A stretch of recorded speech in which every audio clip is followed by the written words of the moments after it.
একই তোমার খেলার দয়াল, একই তোমার খেলা, একই তোমার খেলার দয়াল, একই তোমার খেলা। কেন রং বিরঙ্গের ছবি দেখাও ভরসাইয়া ভেলার দয়াল, একই তোমার খেলা, একই তোমার খেলার দয়াল, একই তোমার খেলা। তুমি কাউরে ডুবাও কাউরে ভাসাও, তুমি কাউরে ডুবাও কাউরে ভাসাও, কাউরে উঠাও তীরে, পলকে আবার তরে তাসাও ধীরে ধীরে। কেন দেখাও ভবের হাটে, কেন দেখাও ভবের মাঠে, নানা রঙের খেলার দয়াল, একই তোমার খেলা, একই তোমার খেলার দয়াল, একই তোমার খেলা। পাড়ি দিতে এলাম আমি এই ভবে সিন্ধু মাঝে,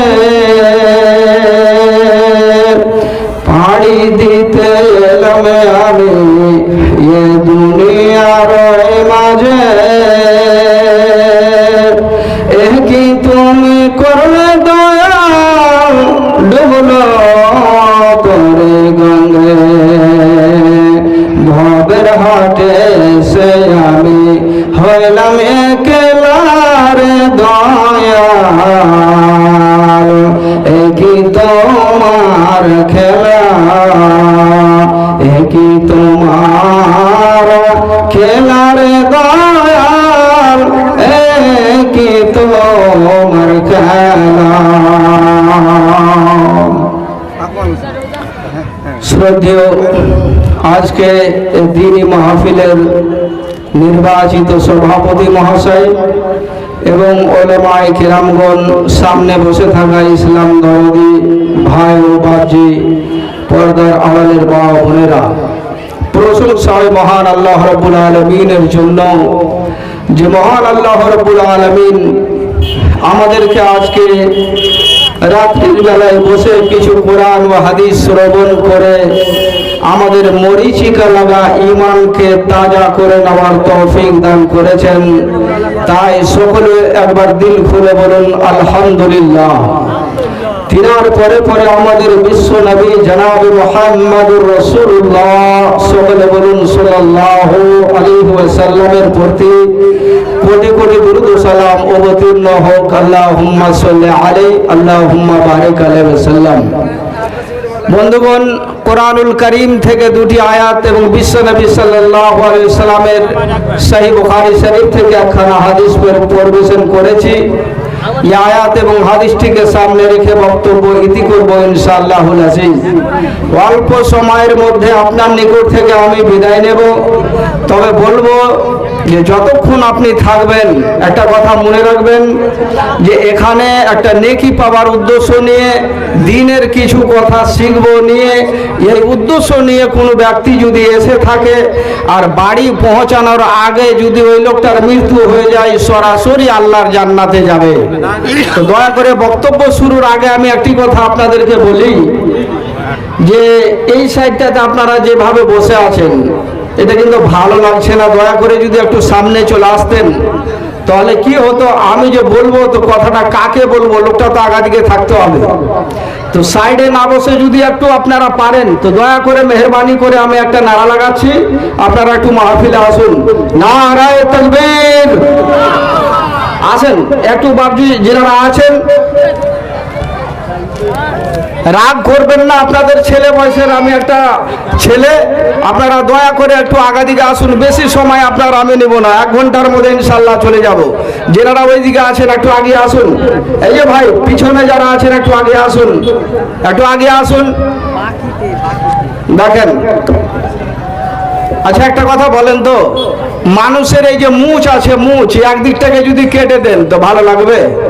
বলেন, একদিক কেটে দিয়েছে, একদিককে রেখে দিয়েছে, ওটা ভালো লাগবে না। তো মাহফিল ওইরকমই মনে হচ্ছে, এই দিকটাতে যতটি লোক আছে মাহফিলের মধ্যে ওখানে নাই। তো আপনারা একটু আসুন, আসলে একটু ভালো হয়। যারা পিছনে বসে আছেন ওনারা একটু আগে আসুন।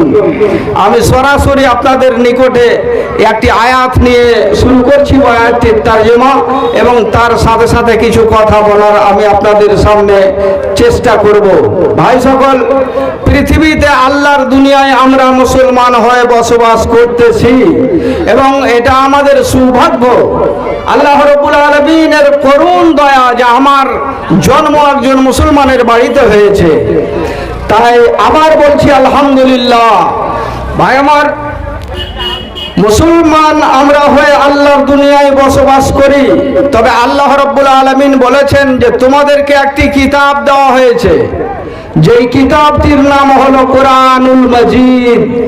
এই কোরআনুল মাজিদের মধ্যে লেখা আছে যে সমস্ত মানুষেরা কোরআনকে ফলো করে নিজের জীবনকে অতিবাহিত করে, যেই সমস্ত মানুষেরা কোরআনের রুল রেগুলেশনকে মেনে নিজের 60 বছরের জীবনকে কাটায়, তো এরকম যদি সারা দেশের মুসলমানগুলো কোরআনের নিয়মে চলতে আরম্ভ হয়, আল্লাহর কোরআন বলছেন তোমাদেরকে সম্মানিত করা হবে দুনিয়ায়, দুনিয়ার মধ্যে তোমরা সর্বের সেরা হয়ে থাকবে, পৃথিবীর মানুষ তোমাদের গোলামি করবে, পৃথিবীর সারা লতা পাতা গাছ গাছালি যা আছে সব তোমাদের গোলাম হবে।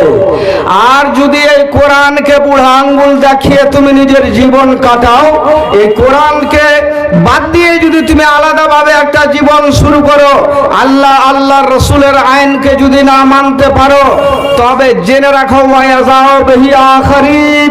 তবে অবস্থা বর্তমানে আমি বুঝতে পারছি যে একজন মুসলমান নামাজ পড়া অবস্থায় মুসলমানকে মারা হচ্ছে। কেন? এর কারণ তো আমি একটাই দেখছি, যে আমি নিজে কোরআন থেকে দূরে সরে আছি তার জন্য। কারণ আল্লাহ তো বলেছেন যে কোরআন মাজিদ যদি তোমরা কোরআন মাজিদের নিয়মে নিজের জীবন কাটাও, তবে তোমরা সর্বের সেরা হয়ে দুনিয়ায় থাকবে। আর কোরআন মাজিদ থেকে যদি দূরে হয়ে যাও, কোরআন মাজিদ থেকে দূরে সরে যদি জীবনকে কাটাও, তবে তোমার উপরে বুলডোজার চলবে, তোমাকে লাথাবে বিভিন্ন রকম ভাবে, ফজিহাত জালিল যত রকম হতে হয় সব হতে হবে। তবে এটা আমার আমি নিজে ভুল করছি, আমাকে যা করা উচিত তা করছি না, যার জন্য আমার শুধু এগুলো হচ্ছে। আমরা বলছি এই খারাপ ওই খারাপ, আমাকে এই করলো ওই করলো না।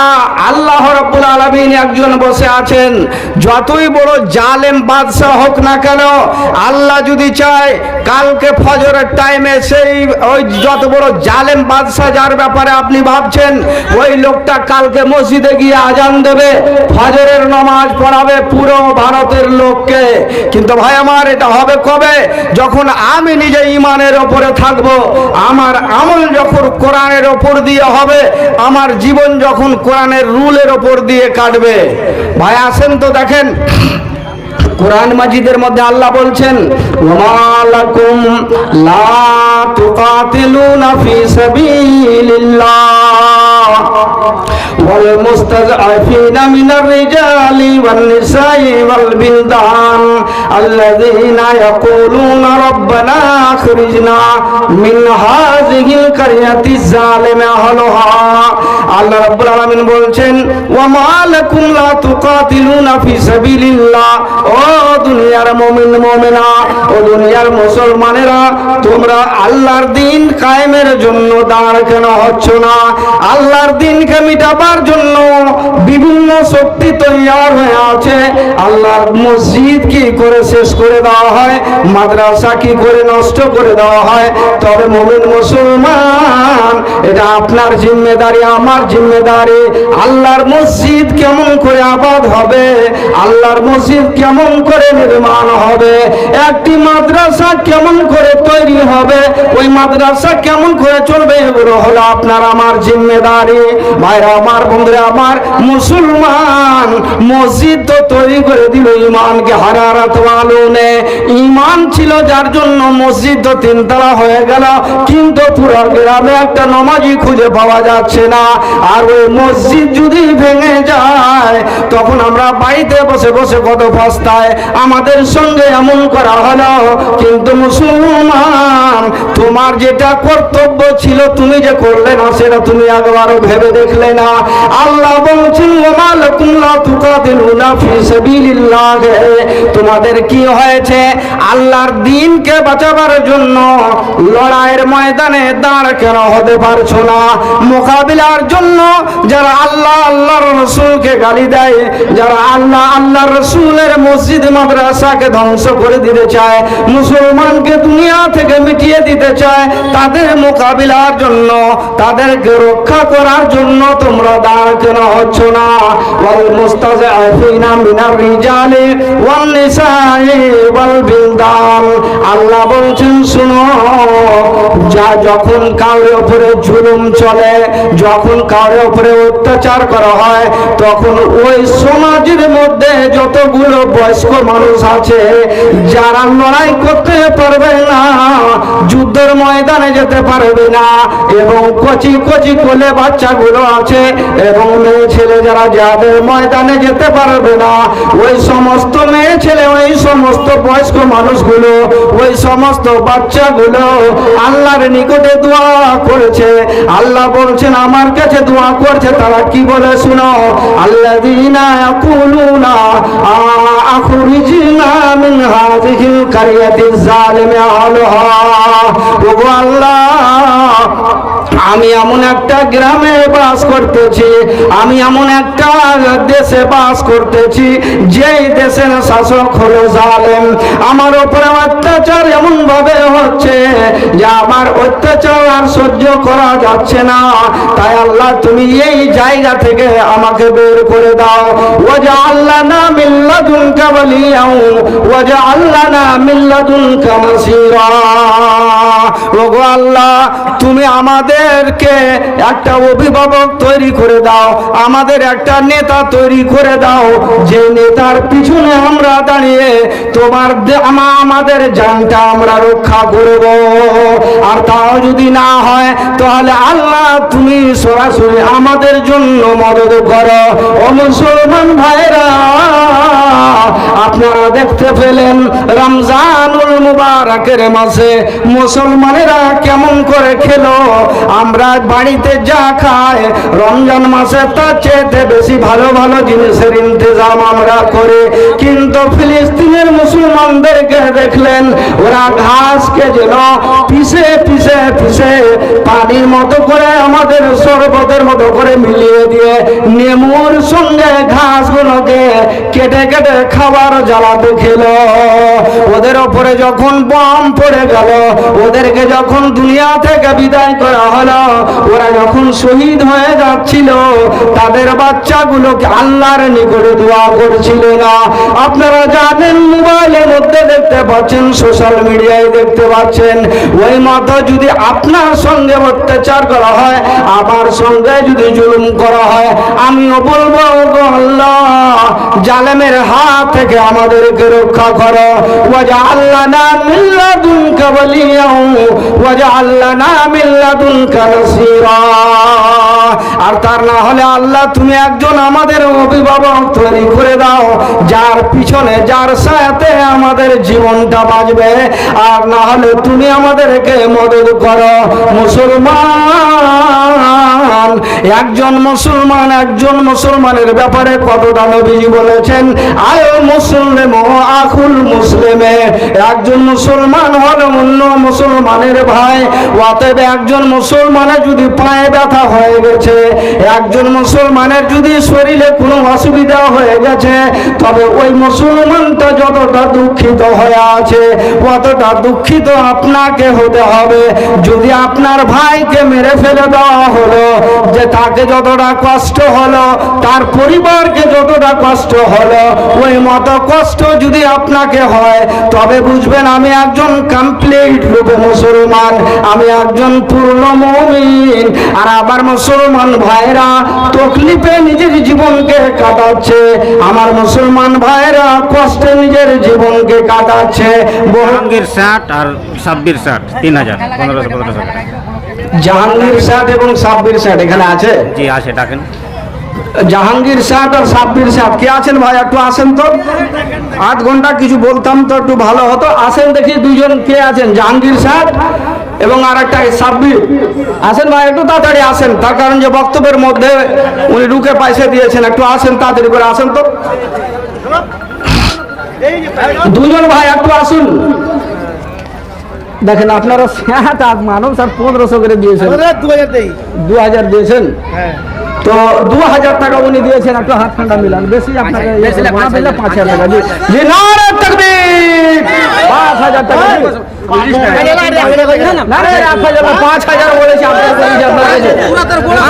দেখেন সুরাতের 5000 জি জি 5000 টাকা দেন ভাই। 1 2 3 4 5 6, এটা কত হলো? 3000 না 5 আপনাকে পুড়ে দিতে হবে। এটা মসজিদের জন্য, এটা মসজিদের জন্য আজকে দিবেন, কিয়ামতের দিন পাবেন। এগুলো এখানে পাবেন না, কিয়ামতের দিন পাবেন। 1000 টাকা বাকি করবেন, বেশি করবেন জি। যা হোক আলহামদুলিল্লাহ। আর নাই তো বলছে 1000 টাকা, আর খুদরা কয়েক টাকা দেখলাম খরচ আছে। 4000 টাকা উনি দিয়েছেন। আর একটা শার্ট কোনটা? আসেন, এটা মসজিদের জালসা, একটু ওদিকে আসেন। ওই বরাবর হয়ে যান ভাই, কি আর জি। কত দিয়েছেন উনি? কত দিয়েছেন? 4000 দিল জাহাঙ্গীর শেখ, 3000। নারে তাকবীর। আপনারা একটু সুদ দিবেন। 3000 টাকা দিয়েছেন জি, আলহামদুলিল্লাহ বললেন তো মসজিদে লেগে ভাই 3000 টাকা। উনি বলছেন একটু অসুবিধা, তো 3000 টাকা নেন। আরেকজন ভাই আমার দিয়েছেন 4000, ইনশাআল্লাহ তাদের জন্য দোয়া হবে। তবে কয়েকটি কথা আপনাদের সামনে আমি বলছি, যেটা হলো কি, যে তারা দোয়া করছে আল্লাহর নিকটে, আল্লাহ না মিল্লাদুনকা ওয়ালিয়া ওয়া আল্লাহ না মিল্লাদুনকা নাসীরা। হে আল্লাহ, তুমি আমাদের জন্য একটা অভিভাবক তৈরি করো যাদের ছায়ার তলে আমাদের জীবনটা বাঁচে। ওয়া আল্লাহ না মিল্লাদুনকা নাসীরা। আর তা না হলে তুমি আমাদেরকে মদদ করো। আল্লাহ কিভাবে মদদ করবেন? কোরআনুল কারীমের মধ্যে আছে, সহিহ বুখারী শরীফের মধ্যে কিতাবুল মাগাজি, আল্লাহ রাসূল সাল্লাল্লাহু আলাইহি ওয়াসাল্লামের জামানায় একটি জিহাদ ও জং হয়েছিল, লড়াই হয়েছিল, যার নাম বলা হয় জঙ্গে বদর। এই লড়াইয়ের ময়দানে সাহাবায়ে কেরাম লড়াইয়ের ময়দানে যাবেন। রাসূলুল্লাহ সাল্লাল্লাহু আলাইহি ওয়াসাল্লাম ভাবছেন যে আমার সাহাবায়ে কেরাম কি করে লড়াইয়ের ময়দানে টিকে থাকবেন। মানে ঘটনাটা ভালোভাবে বুঝেন। এই লাজমিপুরের লোক মুসলমান হয়ে চলে গেছে, ধরেলেন আপনার টাপ্পু। লাজমিপুরের লোক মুসলমান হয়ে চলে গেছে টাপ্পু, আর যারা এখান থেকে চলে গেছে ওদের সাথে আবার লক্ষ্মীপুরে যারা আছে ওদের লড়াই হবে। তার মানে কাউরি বেটা চলে গেছে, কাউরি বাপ চলে গেছে, কাউরি খালু চলে গেছে, তো এবার লড়াই এদের মধ্যে হবে।